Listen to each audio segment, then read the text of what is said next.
वो शख्स हैं जिनकी 57 साल की तपस्या आज पूरी हुई है। उनसे बात करते हैं। राधेश्याम जी हैं, राधेश्याम पांडे जी हैं, जो बहुत दूर से आए हैं और ये जल लेकर आए हैं। इन्हीं से जान लेते हैं कि आखिर क्या है। ब्रह्मर्षि राधेश्याम पांडे त्रिफला M.A. विभूषिताचार्य, ब्रह्मर्षि आश्रम त्रिफलापुरम सलाह चौहान जौनपुर 98 39 30 55 67। मैं जून सन 68 से लेकर के जून 2012 तक 44 साल साइकिल चलाकर पूरे भारत की परिक्रमा किया और सभी नदियों का जल इकट्ठा किया। इसके बाद सन 12 से लेकर अब तक मोटरसाइकिल चला करके पूरे भारत की एक परिक्रमा किया।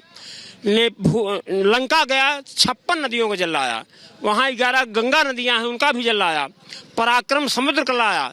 जापान जा करके 78,000 रुपये खर्च हुआ। प्रशांत महासागर जल रहा। मेरे पास 5 सागर का जल है, 968 नदियों का जल है। बिल्कुल, एक मिनट में दिखाना चाहती हूँ आपको। इसमें सागर का जल है, यानी कि ये 5 सागर जिनका जल भरकर लाए हैं। वो भी पहले साइकिल से यात्रा की, फिर मोटरसाइकिल से उन्होंने यात्रा की है। यानी कि 57 सालों का जल है। जी बताइए। 13 सरोवर का, मान सरोवर, नारायण सरोवर, बिंदु सरोवर, पंपा सरोवर, सुरिंगसर, ऐसे 13 सरोवरों का जल हमारे पास है। और बिल्कुल देखिए 13 सरोवर है। और इसमें जो है 967 नदियों का जल है। वो सब सीसी भरा हुआ मोटरसाइकिल में। बिल्कुल, तो देखिए ये मोटरसाइकिल से आए हैं और मैं आपको इनकी मोटरसाइकिल भी दिखा देती हूँ एक बार। देखिए इसी मोटरसाइकिल से ये आए हैं। लेकिन इनसे भी बात करते हैं क्योंकि चुनौतियां बढ़ी रही हैं। इनसे पूछते हैं कि आपने जब ये सफर किया अपना, तो ये सफर आपका कितना चुनौतीपूर्ण रहा? मैं भगवान की भक्ति में चला। फुटपाथ सो करके मैं पूरा जीवन बताया, कहीं भाड़ा नहीं दिया और न मैं किसी से पैसा मैंने लिया। अपने 150 किलोमीटर रोज से मैं साइकिल चलाता था। दिन भर में थकान नहीं आता था। और 200 का औसत इसका है। कभी 250 हो जाता है, कभी 150 हो जाता है। और ये तो बहुत चला है, 2.25 लाख किलोमीटर। 1 लाख किलोमीटर मान करके चलिए साइकिल। इनके यहाँ मैं कम से कम 20 बार गया हूँ। बक्सर, ये बक्सर के जहाँ भगवान राम ने नहीं, जहाँ भगवान ने 100 योजन मारी को चरनी रोज। कभी बॉम्बे जाइए तो गिरगांव चौपाटी में गिरा था वो 100 योजन। आप जाकर देख सकते हैं इसको। कभी आपको ऐसा लगा कि इतना सफर आप कर रहे हैं, इतना सफर कर रहे हैं, नदियों का जल ले रहे हैं और सरोवर का जल ले रहे हैं, और वो बड़े बड़े सरोवर यानी कि मान सरोवर का जल है, पंपा सरोवर का जल है, तो ऐसे में कभी आपको ऐसा लगा कि नहीं बस अब नहीं, मोदी सरकार, योगी सरकार, तो मैं नहीं सोचा था कि आ जाएगी। लेकिन सोचा था कभी हिंदू राजा जब होंगे तो न्यू जरूर पड़ेगा। तो मैं इकट्ठा किया था। तो न्यू पूजन में 51 नदियों का मैं जल दिया था, 8 नद का दिया था, 24 कुएं का दिया था। बिल्कुल, तो अब क्या कहेंगे, कैसा लग रहा है? बहुत सुंदर, बहुत भव्य। जोगी मोदी ने स्वर्ग बना दिया। बहुत बहुत शुक्रिया। तो देखिए किस तरीके से 57 साल की तपस्या आज पूरी हुई है। हमारे साथ अनामिका भी अब जुड़ी हुई है, उनके पास जाना चाहेंगे, दिखाएंगे अनामिका क्या तस्वीरें हैं। Over to you Anamika.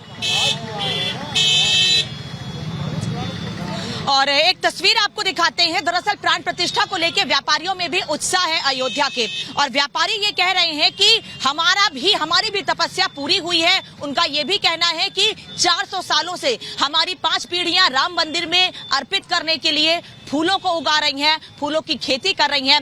ऐसे ही कुछ लोगों से, ऐसे ही परिवार से सृष्टि ने बातचीत की है। सुनिए क्या कह रहे हैं वो, कितना उत्साह है उनमें। कहते हैं फूलों की खुशबू पूरे संसार को महका देती है। राम की नगरी अयोध्या में हमारी मौजूदगी है। एक एक तस्वीर हम आपको दिखा रहे हैं। प्रभु श्री राम का मंदिर हो या हनुमानगढ़ी हो या फिर अयोध्या धाम में जितने भी छोटे बड़े मंदिर हैं, वहां पर प्रभु को फूल अर्पित किए जाते हैं, फूल चढ़ाए जाते हैं।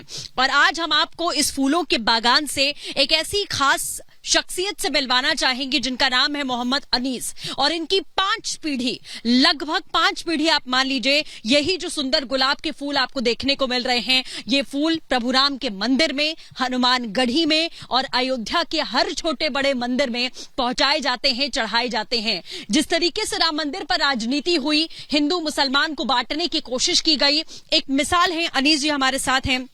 अनीस जी आप आइएगा। इनका जो व्यक्तित्व वक्त है या फिर हम ये कह लें 5 पीढ़ी से जिस तरीके से फूल लगातार मंदिरों में पहुंचा रहे हैं, बहुत उतार चढ़ाव, बहुत समय जिस तरीके का यहाँ पर आया, सब कुछ देखा होगा, लेकिन जब राम की नीति चलती है तो राजनीति धरी की धरी रह जाती है, ये हम कह सकते हैं। अनीश जी, आपने बताया कि लगभग 500 साल के संघर्ष के बाद मंदिर बन रहा है, लेकिन 400 साल हो गए आप और आपके पूर्वज ये फूल पहुंचाते रहे मंदिर में, क्या कहानी है पूरी बताइए। हमारे यहाँ सारे जो हमारे पूर्वज थे वो सारे यही काम करते थे। फूल पहले हम लोग घाटों पे फूल बेचा करते थे। हाँ। किसी ना किसी तरह से हम फूल से जुड़े ही रहे, हमारी पीढ़ियां।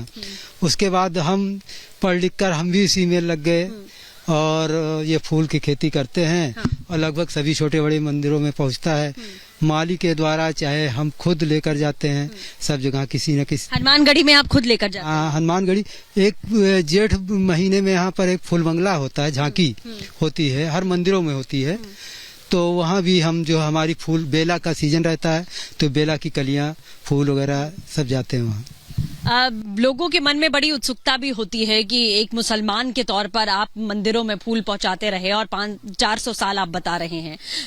संघर्ष हुआ, मंदिर का निर्माण भी हुआ, आइए साथ में आइएगा, मंदिर का निर्माण हुआ और अब प्रभु राम विराजमान होने वाले हैं। इसको लेकर क्या भावनाएं हैं आपके दिल में, हम ये जानना चाहते हैं।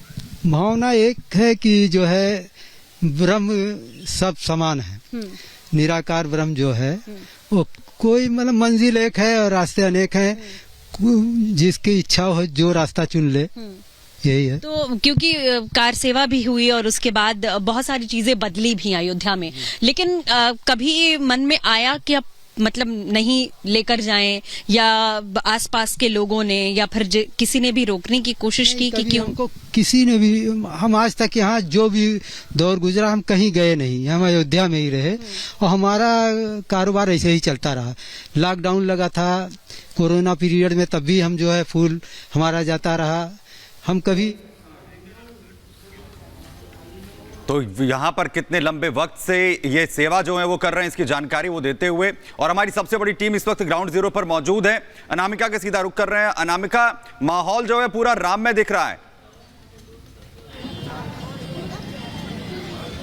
और इस वक्त मैं लता चौक पे हूँ सुमित, मेरे पीछे आप तस्वीर देखिए और यहाँ पर भी रंगोली बनाई गई है। यहाँ पे एक शख्स आए हुए हैं जो ये कह रहे हैं कि वो अपनी कला के जरिए भगवान की सेवा करना चाहते हैं। वो जगह जगह अभी कुछ देर पहले हनुमानगढ़ी पर थे, हमने उनसे बातचीत भी की थी और अभी इस वक्त की तस्वीर आपको दिखा रही हूँ लता चौक की, जहाँ पर रंगोली बनाई गई है और यहाँ बहुत बड़ी संख्या में लोग भी हैं। सेल्फी पॉइंट है ये। सेल्फी ले लिया आपने लता चौक पर? हाँ। कहाँ से आई है? यही लोग अयोध्या के ही है। अयोध्या के ही है। आप तो बता सकती मुझे अयोध्या कितना बदल गया? बहुत बदल गया है इन 5 सालों में। तो सबसे बड़ी तो यहाँ की आवागमन का जो सुविधाएं, रोड काफी बदल गई और जगह जगह ये स्तंभ स्थापित कर दिए। वो अयोध्या की अभी कुछ देर पहले यहाँ एटीएस कमांडोज भी थे, कभी देखी थी इतनी सिक्योरिटी यहाँ? नहीं।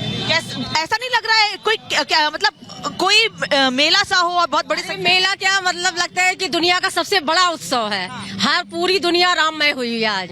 हमारी अयोध्या तो अयोध्या, बाहर भी आप निकलिए तो बाहर भी आपको हर लोग राम ही करते नजर आएंगे। आप तो राम के रंग में रंगे हुए हैं। जी। कहाँ से आए हैं? हम सिवान से आए हैं, बिहार से।